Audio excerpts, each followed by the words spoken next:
బాలిక ఒక చిన్న అమ్మాయి మిస్ అయింది, ఇన్వెస్టిగేషన్ సరిగ్గా అవ్వట్లేదు, మైనర్ పిల్లల్ని తీసుకొని వాళ్ళు తప్పు చేశారనేసి వాళ్ళు చెప్పడము, అంటే మన రాష్ట్రం ఎక్కడ పోతుందో నాకు అర్థం కావట్లేదు.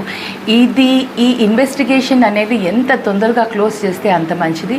వారం రోజులైనా కూడా ఒక చిన్న అమ్మాయిని ఆజుకి అంటే ఆ అమ్మాయిని దారుణంగా ఏదైతే అయిందని చెబుతున్నారో, అంటే నిజాలు ఇంకా బయట పెట్టలేని ప్రభుత్వం ఎంత బాధాకరంగా ఉందంటే, ఒకప్పుడు లేని అబద్ధాలను ఈవెన్ జనసేన కూడా విమెన్ ట్రాఫికింగ్ ఎక్కువగా జరుగుతుంది వైఎస్ఆర్సీపీలో అనేసి అబద్ధపు మాటలతో ఏదైతే తీసుకుని వెళ్ళారో, ఈరోజు ఒక మైనర్ అమ్మాయిని ఆ విధంగా మిస్సింగ్ కేసులో ఉంటే అసలు ఏం అయింది అనే వాస్తవాలను ముందుకు పెట్టలేని పరిస్థితుల్లో ప్రభుత్వం ఉంది అంటే కూడా నిజంగా చాలా బాధగా ఉంది.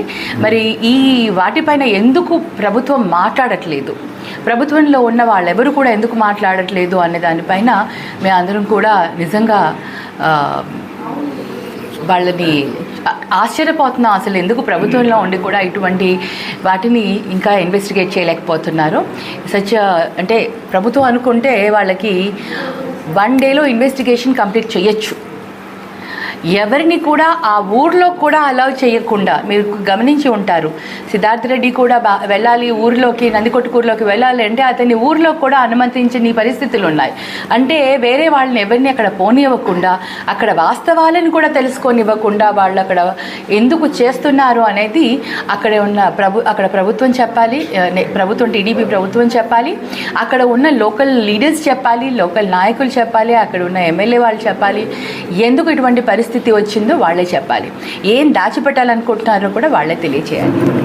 ఇది చాలా దారుణం. మనం ప్రజాస్వామ్యంలో ఉన్నామా లేదా అని కూడా భయం వేస్తుంది ఇలాంటి ఇన్సిడెంట్స్ చూస్తుంటే.